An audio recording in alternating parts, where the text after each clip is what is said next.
Welcome back to my YouTube channel learning student. तो आज हम देखेंगे जो क्लास 10th के बच्चे हैं उनके लिए साइंस से चैप्टर का नाम है जीव जनन कैसे करते हैं। ठीक है, तो जीव जनन कैसे करते हैं जो इस चैप्टर का नाम है, इस चैप्टर से हमारा टॉपिक है मनुष्यों में लैंगिक जनन, सेक्सुअल रिप्रोडक्शन इन ह्यूमन। ठीक है, तो चलिए देखते हैं।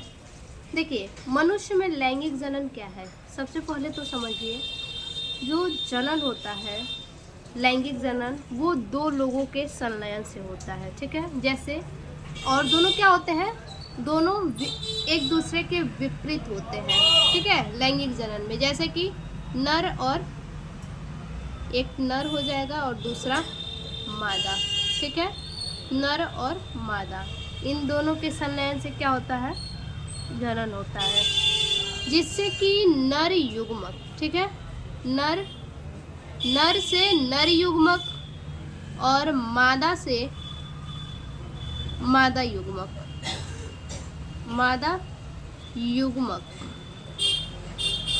इन दोनों के मिलने से, ठीक है, इन दोनों के मिलने से युग्मनस तैयार होता है। युग्मनस जिसे हम जाइगोट कहते हैं। ठीक है, क्या कहते हैं, जाइगोट। ठीक है, जिसे हम जाइगोट कहते हैं। यानी कि लैंगिक जनन मनुष्यों में सीधा समझिए, नर युग्मक और मादा युग्मक के मिलने से युग्मनस का निर्माण होता है, जिसे जाइगोट कहते हैं। या फिर जो जाइगोट होता है ना, वो धीरे धीरे परिवर्तन हो जाता है, यानी वो भ्रूण अर्थात शिशु का रूप धीरे धीरे ले लेता है। ठीक है, तो इसी को आज हम इस चैप्टर में जानेंगे। और इस टॉपिक में सबसे पहले हम देखेंगे नर जनन तंत्र। ठीक है, देखिए, मनुष्य एक लिंगी प्राणी है। इसमें नर पुरुष तथा मादा स्त्री अलग अलग होते हैं। ठीक है, नर पुरुष और मादा स्त्री क्या होते हैं, ये दोनों इसमें अलग अलग होते हैं।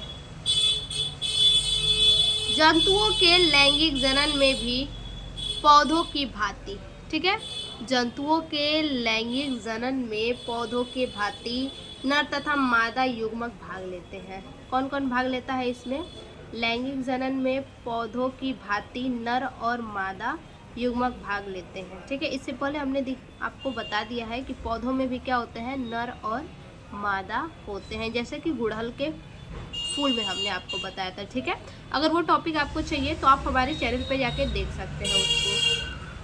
देखिए, दोनों युग्मकों के संयोग से एक द्विगुणित यानी 2n युग्मनस जाइगोट बनता है। ठीक है, दोनों युग्मकों से, अभी हमने बताया नर युग्मक और मादा युग्मक, दोनों के युग्मक से क्या बनता है, जाइगोट बनता है। इसी युग्मनस से बहुकोशिकीय भ्रूण का निर्माण होता है। ठीक है, इसी युग्मनस से क्या होता है, जो बहुकोशिकीय भ्रूण होते हैं उन्हीं बहुकोशिकीय भ्रूण का निर्माण होता है। मनुष्य में पुरुष के अंदर नर युग्मक, ठीक है, मनुष्य में क्या होता है, जो नर होता है उसमें पुरुष के अंदर नर में क्या होता है, नर युग्मक होता है, और मनुष्य में जो मादा होती है उसमें मादा युग्मक होता है। ठीक, अंदर नर युग्मक अर्थात शुक्राणुओं का निर्माण होता है। ठीक है, नर युग्मक में क्या होता है, नर युग्मक में जो है शुक्राणु, जिसे हम स्पर्म कहते हैं। ठीक है, जिसे हम स्पर्म कहते हैं, और वहीं शुक्राणुओं का निर्माण होता है, तथा स्त्री के अंदर मादा युग्मक अर्थात अंडाणु का निर्माण होता है। ठीक है, मादा में क्या होता है, अंडाणु का निर्माण होता है। किसका, अंडाणु का, जिसे हम ओवम कहते हैं। ठीक है, क्या कहते हैं हम, ओवम्स का निर्माण होता है। ठीक है, तो ये एक युग्मक जो नर का होता है वो शुक्राणु है, और जो मादा का होता है वो है अंडाणु, और स्पर्म और ओवम के मिलने से क्या होता है, जाइगोट का निर्माण होता है। ठीक है, अब देखिए, सबसे पहले हम देखेंगे नर जनन तंत्र, मेल रिप्रोडक्टिव सिस्टम। ठीक है, सभी जीवों में जनन का गुण पाया जाता है। ये तो आप सभी को भी पता होगा कि सभी जीवों में क्या होता है, जनन का गुण पाया जाता है, यानी हर मनुष्यों में जनन का गुण पाया जाता है। जिसके अंदर जीव है, सीधा समझिए, जिसके अंदर जीव है उसके अंदर जनन का गुण पाया जाता है। ठीक है। जनन के लिए उनमें एक विशेष तंत्र होता है। जनन के लिए उनमें क्या होता है, एक विशेष प्रकार का तंत्र होता है जिसे जनन तंत्र कहते हैं। मानव में नर और मादा जनन तंत्र अलग अलग प्राणियों में होते हैं। ठीक है। मानव में नर और मादा जनन तंत्र क्या होते हैं, अलग अलग प्राणियों में होते हैं। यानी नर में क्या होता है, नर जनन तंत्र होता है और मादा में मादा जनन तंत्र होता है। नर मानव के जनन तंत्र में निम्नलिखित अंग तथा ग्रंथियां होती हैं। ठीक है। नर मानव का जो जनन तंत्र होता है उनमें क्या होती है, निम्नलिखित अंग होते हैं नर मानव के जनन तंत्र में, और ग्रंथियां भी निम्न होती हैं। तो चलिए सबसे पहले हम तंत्र जो नर मानव में जो निम्न अंग है उसको देखेंगे। और निम्न अंग में है पहला अंग वृषण। ठीक है।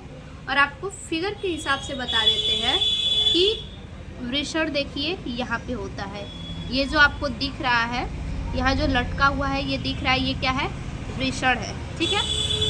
अब इसके बारे में हम जानेंगे। जो ये अंदर आपको दिख रहा है ये वृषण है, और साइड का जो आपको दिख रहा है ये वृषण कोश है, अर्थात इसको हम थैली कहते हैं, जो कि वृषण को क्या करता है, प्रोटेक्शन करता है उसको।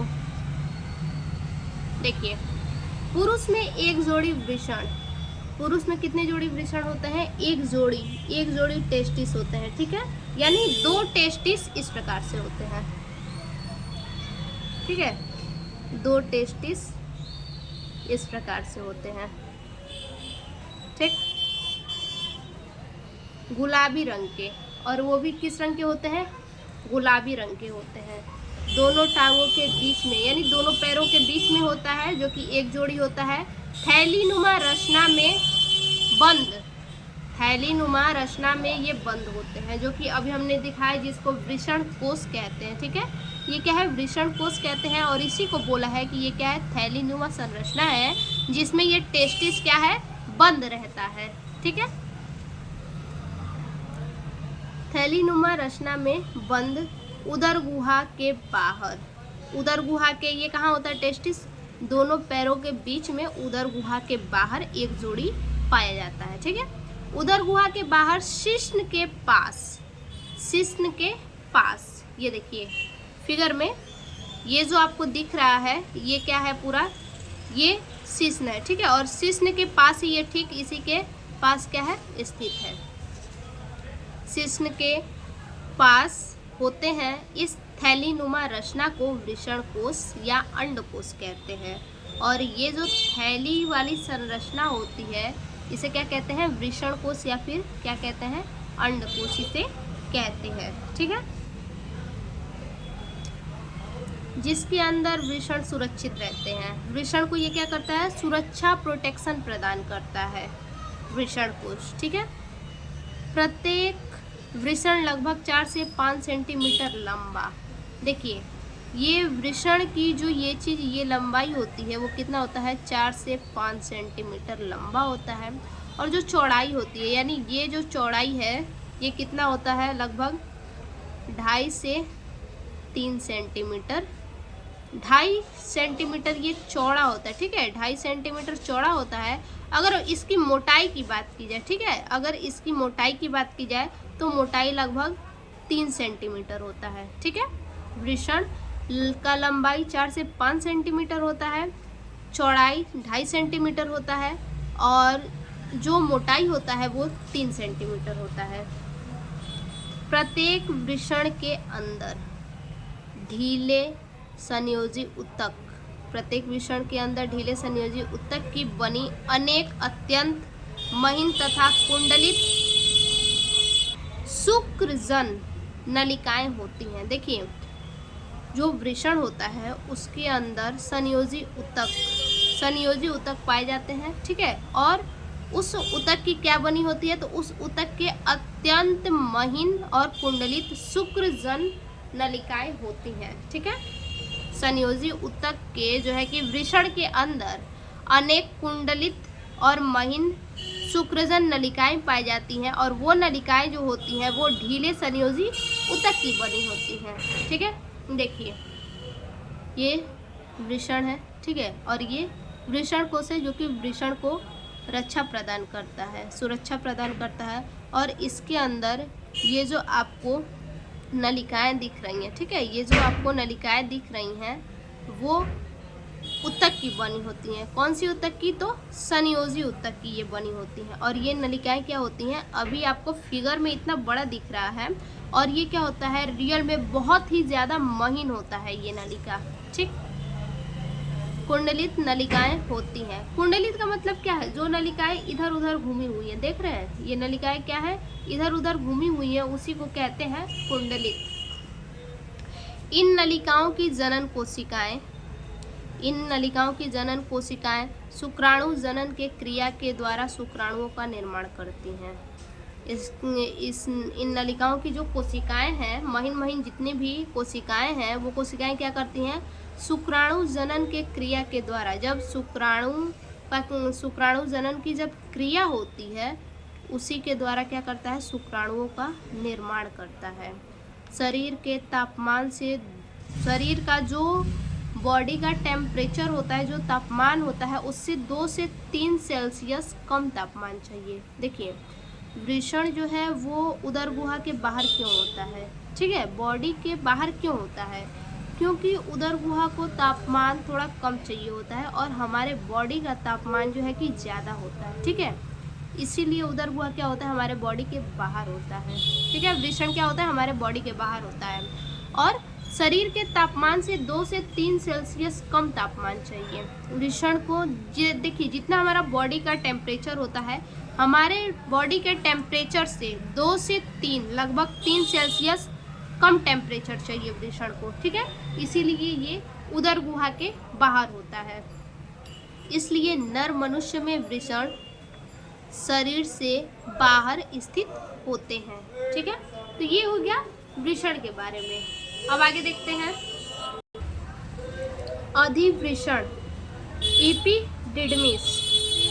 अधिवृषण लगभग 6 सेंटीमीटर लंबा, यानी जो वृषण कोश होता है उसी को क्या कहते हैं, अधिवृषण कहते हैं। ठीक है, वृषण कोश को अधिवृषण कहते हैं। अधिवृषण लगभग 6 सेंटीमीटर लंबा, पतली तथा अत्यधिक कुंडलित नलिका होती है। ठीक है, ये जो अधिवृषण यानी जो वृषण कोश होता है, ठीक है, ये जो वृषण कोश होता है ये 6 सेंटीमीटर क्या होता है, लंबा होता है। इसकी लंबाई देखी जाए तो कितना होता है, 6 सेंटीमीटर ये लंबा होता है। पतली तथा अत्यधिक कुंडलित नलिका, और ये जो वृषण कोश आपको दिख रहा है ना, ये बिल्कुल कुंडलित नलिका होती है। ठीक है, बिल्कुल भी ये क्या होती है, देखिए जैसे ये वृषण है इसको ढका रहता है, ऐसे बिल्कुल इसके ऊपर क्या होता है, ऐसे ढका रहता है, यानी क्या है, कुंडलित है। जाहिर सी बात है, ऐसे दिख रहा है, अगर ऐसे प्रोटेक्शन किया है तो वो क्या है, कुंडलित है। ठीक है, नलिका होती है, यह वृषण को ढका रहता है। शुक्राणु विभिन्न नलिकाओं से होते हुए अधिवृषण में आते हैं। जो शुक्राणु होते हैं वो क्या होते हैं, विभिन्न यानी अनेक नलिकाओं से होते हुए वृषण में आते हैं।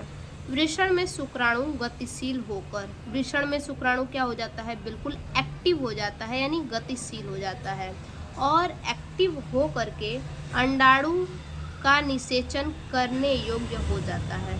ठीक है, क्या होता है, अंडाणु का ये निषेचन करने लगता है, यानी अंडाणु को निषेचित करने योग्य एक्टिव हो जाता है। इतना तो एक्टिव हो ही जाता है ताकि वो क्या करे, ओवम को जो है कि फर्टिलाइज कर सके। ठीक है, करने योग्य हो जाता है तथा इसके पश्चात स्वतः नष्ट हो जाता है, और इसके बाद वो क्या हो जाता है, खुद ब खुद जो शुक्राणु होता है वो नष्ट हो जाता है। ठीक, तो अधिवृषण यानी वृषण कोश, इसके बारे में तो हम लोग देख लिए। ठीक है, अब आगे देखिए, शुक्र वाहिनियाँ, वैसा डेफरेंटिया। ठीक है, देखिए ये संख्या में 2 होती हैं। ठीक है, शुक्र वाहिनियाँ जो होती हैं ये संख्या में 2 होती हैं। कैसे 2 होती हैं देखिए, जैसे कि जो 2 टेस्टिस होते हैं, ठीक है, तो टेस्टिस तो 2 होते हैं। एक टेस्टिस फिगर में हमने दिखाया है क्योंकि साइड से हमने फिगर बनाया है, ठीक है। तो एक वृषण से ये एक नली जा रही है, तो दूसरे वृषण से भी जाहिर सी बात है एक और नली जाएगी, ठीक। तो शुक्र वाहिनियाँ कितनी होती हैं? 2 होती हैं। प्रत्येक शुक्र वाहिनी के अंतिम छोर से एक मोटी लंबी लगभग 45 सेमी लंबी शुक्र वाहिनी निकलती है। क्या कह रहा है? प्रत्येक शुक्र वाहिनी के अंतिम छोर से, ठीक है, उसके अंतिम छोर से एक मोटी लगभग 45 सेंटीमीटर लंबी शुक्र वाहिनी निकलती है। ये देखिए शुक्र वाहिनी है और निचली छोर से यहाँ से निकल रहा है, देखिए घूमता घूमता ये पूरा कहाँ तक आ रहा है, ठीक है। तो ये लगभग 45 सेंटीमीटर लंबी नलिका होती है और मोटी नलिका ये होती है शुक्र वाहिनी। शुक्राणु शुक्र वाहिनी के द्वारा शुक्राशय में पहुँचते हैं, ठीक है। देखिए यहाँ पे शुक्राणु का अगर निर्माण होता है तो शुक्र वाहिनी के द्वारा ये निकलता है और कहाँ पहुँचता है? शुक्राशय में, यानी इस नली से होते हुए यहाँ पे आएगा तो इसमें पहुँचेगा। ये क्या है? हमारा शुक्राशय है, तो इसी शुक्राशय में पहुँच जाता है ये, ठीक है। अब आगे देखिए, शुक्र वाहिनी के द्वारा शुक्राशय में पहुँचते हैं, ठीक। आगे है शुक्राशय के बारे में आप पढ़ेंगे, ठीक। देखिए प्रत्येक शुक्राशय लगभग 5 सेंटीमीटर लंबा, ठीक है। ये शुक्राशय क्या है? ये जो शुक्राशय है ये कितना लंबा है? लगभग ये 5 सेंटीमीटर इसकी लंबाई होगी, ठीक है। 5 सेंटीमीटर लंबा मूत्राशय के पीछे, यानी जो मूत्र मार्ग होता है, ठीक है, जो मूत्र मार्ग होता है उसके पीछे ये होता है, ठीक है। मूत्राशय के पीछे ये शुक्राशय होता है और थैली नुमा रचना होती है। देखिए शुक्राशय की रचना कैसी है? थैली नुमा है। यहाँ पे दिख रहा है कि इसकी रचना कैसी है? इसकी रचना थैली नुमा है, ठीक है। इसकी भित्ति ग्रंथिल होती है और इसकी जो भित्तियाँ होती हैं वो क्या होती हैं? बिल्कुल ग्रंथिल होती हैं, जिससे एक चिपचिपा द्रव स्रावित होता है, ठीक है। शुक्राशय से क्या होता है? ये जो शुक्राशय है इससे एक प्रकार का जो है कि बिल्कुल चिपचिपा द्रव स्रावित होता है यहाँ से, ठीक है। यहाँ से क्या होता है? चिपचिपा द्रव स्रावित होता है, जो शुक्राणुओं के साथ मिलकर क्या करता है? वीर्य का निर्माण करता है, ठीक है। यह हल्के पीले रंग का चिपचिपा द्रव ही पुरुष वीर्य का लगभग 60% भाग बनाता है। देखिए जो हल्के पीले रंग का जो चिपचिपा द्रव होता है ना, जो द्रव होता है, जो शुक्राशय में द्रव बनता है वो हल्का पीले रंग का और चिपचिपा होता है, ठीक है। यहाँ पे जो द्रव बनता है वो क्या होता है? हल्का पीले रंग का होता है और बिल्कुल चिपचिपा होता है, और यही चिपचिपा द्रव पुरुष के वीर्य का लगभग 60% भाग बनाता है, ठीक है। यानी द्रव जो है, ये जो चिपचिपा द्रव है ये वीर्य का 60% भाग अकेले है, ठीक है। शुक्राशय से निकलने वाली छोटी नलिका, शुक्राशय से जो छोटी नलिका निकलती है, तो निकलने वाली जो छोटी नलिका है शुक्र वाहिनी के साथ मिलकर स्खलन नलिका का निर्माण करती है, ठीक है। किसका निर्माण करती है? स्खलन नलिका का। यानी ये जो शुक्राशय है ये और शुक्र वाहिनी जो यहाँ पे ऐसे जा रही है, ये दोनों मिलके क्या करते हैं? ये नली देखिए बिल्कुल यहाँ से ये शुक्र वाहिनी जा रहा है, ये ऐसे, और ये शुक्र वाहिनी और शुक्राशय मिलके ये क्या करते हैं? ये दोनों मिल करके देखिए नलिका शुक्र वाहिनी के साथ मिलकर स्खलन नलिका का निर्माण करती है, मिलकर स्खलन नलिका का निर्माण करती है, ठीक है। जो मूत्र मार्ग में खुलता है, ये कहाँ पे खुलता है? तो मूत्र मार्ग में खुलता है, ठीक है। यानी शुक्राशय और शुक्र वाहिनी से मिलते हुए ये कहाँ पे आता है? बिल्कुल मूत्र मार्ग में आता है, ठीक है। आगे है मूत्र मार्ग, ठीक है। अब देखेंगे मूत्र मार्ग के बारे में। शुक्राशय स्खलन नलिका मूत्राशय के मूत्र मार्ग में खुलता है। ठीक है, शुक्राशय स्खलन नलिका जो है, जो स्खलन नलिका है वो कहाँ खुलता है? मूत्राशय के मूत्र मार्ग में खुलता है। देखिए ये क्या है?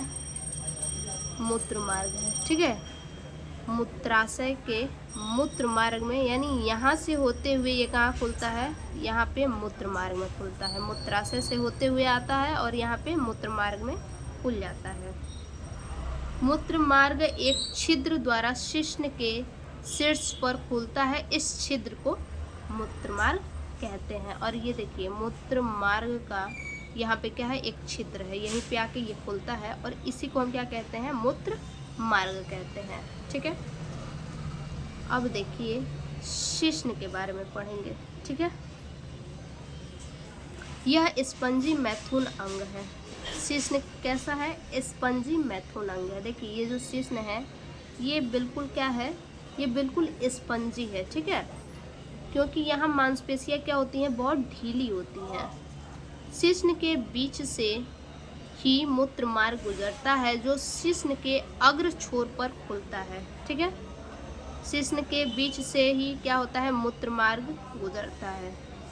शिश्न के बीच से, ये जो शिश्न है ये पूरा क्या है? शिश्न है, और इसी के बीच से क्या होता है? मूत्र मार्ग यहाँ पे छिद्र जो है यहाँ पे आके खुलता है, जो शिश्न के अग्र छोर पर खुलता है। शिश्न का निर्माण पेशियों एवं रुधिर कोटरों से होता है।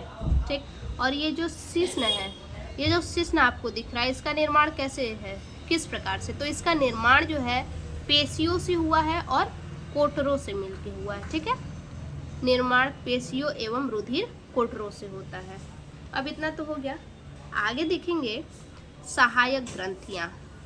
ठीक है, नरजनन तंत्र के कुछ सहायक ग्रंथि भी होंगे तो उसको भी देख लेते हैं। पुरुषों में विभिन्न सहायक ग्रंथियां पाई जाती हैं जो शुक्राणुओं को जीवित रखने, जो ग्रंथियां पाई जाती हैं वो शुक्राणुओं को जीवित रखने, वीर्य के निर्माण आदि में सहायक होती हैं। तो वो ग्रंथियां कौन कौन सी है देख लेते हैं। पहला है प्रोस्टेट ग्रंथि। ठीक है, प्रोस्टेट ग्लैंड, यह अखरोट के आकार की एक ग्रंथि होती है। ठीक है, जो प्रोस्टेट ग्रंथि होती है वो किस प्रकार से होती है? तो अखरोट के आकार की, जैसे कि आप फिगर में देख पा रहे हैं, यहाँ पे है प्रोस्टेट ग्रंथि। ठीक है, यहाँ पे मैंने लिखा है प्रोस्टेट ग्रंथि, ये अखरोट के आकार का बिल्कुल यहीं पे होता है। ठीक है, यहाँ जो पुरुष के मूत्राशय के नीचे मूत्र मार्ग के चारों ओर स्थित होता है। ये जो मूत्राशय है, ठीक है, मूत्राशय के ये नीचे स्थित है और इसके चारों ओर स्थित है। ठीक, इससे स्रावित सफेद विशेष गंध युक्त क्षारीय तरल मूत्र मार्ग की अम्लीयता को समाप्त कर, यानी इससे स्रावित सफेद, इससे क्या स्रावित होता है? प्रोस्टेट ग्रंथि से जो है कि सफेद विशेष गंध युक्त क्षारीय तरल मूत्र मार्ग की अम्लीयता को समाप्त कर देता है, और समाप्त करके क्या करता है? शुक्राणुओं को सक्रिय बनाए रखता है। ठीक है, प्रोस्टेट ग्रंथि क्या करता है? जो मूत्र मार्ग की अम्लीयता होती है उसको समाप्त कर देता है और शुक्राणुओं को एक्टिव कर देता है। ठीक है, यह तरल वीर्य का 25% भाग होता है, और ये जो होता है, ये जो तरल पदार्थ होता है वो लगभग 25% भाग वीर्य का होता है। ठीक है, पहले तो चिपचिपा पदार्थ हमने देखा 60% भाग होता है। ठीक है, 60% भाग सफ़ेद जो चिपचिपा द्रव होता है वो होता है, और 25% क्या होता है? ये तरल वीर्य होता है। ठीक है, उसके बाद दूसरा जो ग्रंथि है वो है काउपर्स ग्रंथि। ठीक है, काउपर्स ग्लैंड। देखिए ये ग्रंथियां एक जोड़ी होती हैं। ठीक है, ये ग्रंथियां एक जोड़ी होती है तथा मूत्र मार्ग के दाएं व बाएं स्थित होती हैं। ठीक है, ये ग्रंथियां कितनी जोड़ी होती हैं? एक जोड़ी होती हैं। ठीक है, और मूत्र मार्ग के जो मूत्र मार्ग है, देखिए यहाँ पे जो मूत्र मार्ग है इसके दाएं और बाएं दोनों तरफ ये स्थित होती है। ठीक है, यहाँ पे ऐसे क्या होती है? घिरी हुई होती है, मतलब यहाँ से यहाँ तक बिल्कुल ये ऐसे घिरी हुई होती हैं दोनों तरफ से, ठीक है, घिरी हुई होती हैं। तो मूत्र मार्ग के दाएं व बाएं स्थित होती हैं काउपर्स ग्रंथि। ये ग्रंथियां मैथुन के पहले एक क्षारीय चिपचिपे पारदर्शी द्रव का स्रावण करती हैं। ठीक,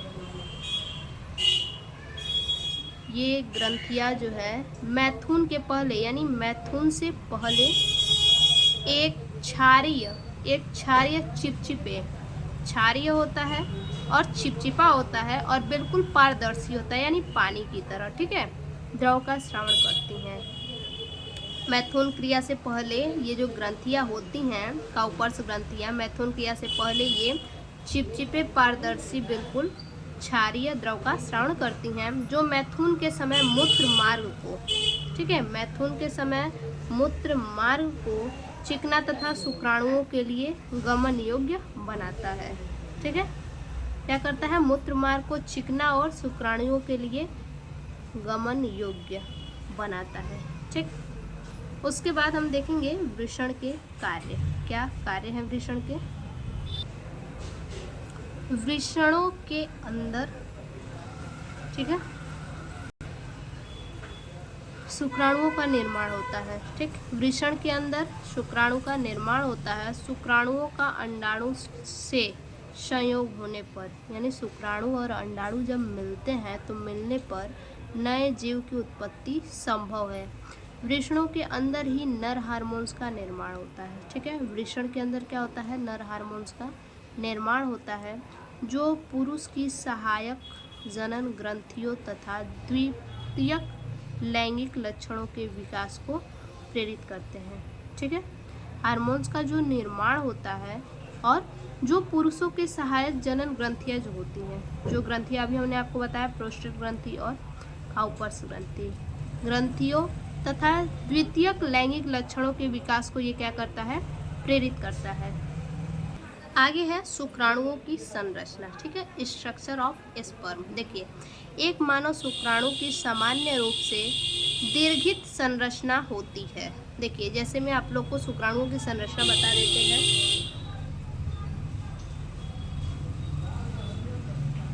बिल्कुल इस प्रकार से होता है। ठीक है, इस प्रकार से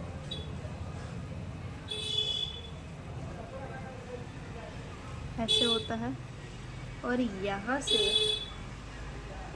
ये क्या हो जाता है और पतला हो जाता है। ठीक है, ये नहीं है, फिर यहाँ से फैल जाता है। फैलने के बाद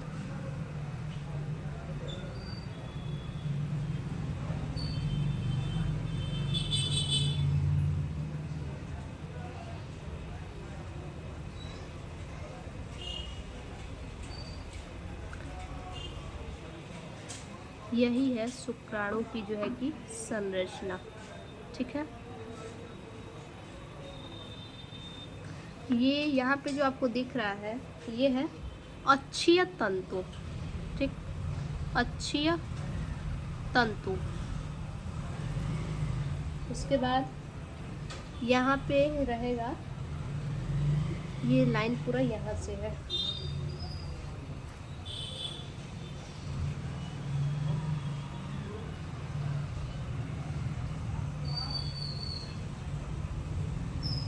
इसी में एक और लेके चले जाएंगे। ठीक है, तो ये है अक्षीय तंतु और यहाँ पे साइड में जो रहे हैं, यहाँ पे ये है माइटोकॉन्ड्रिया।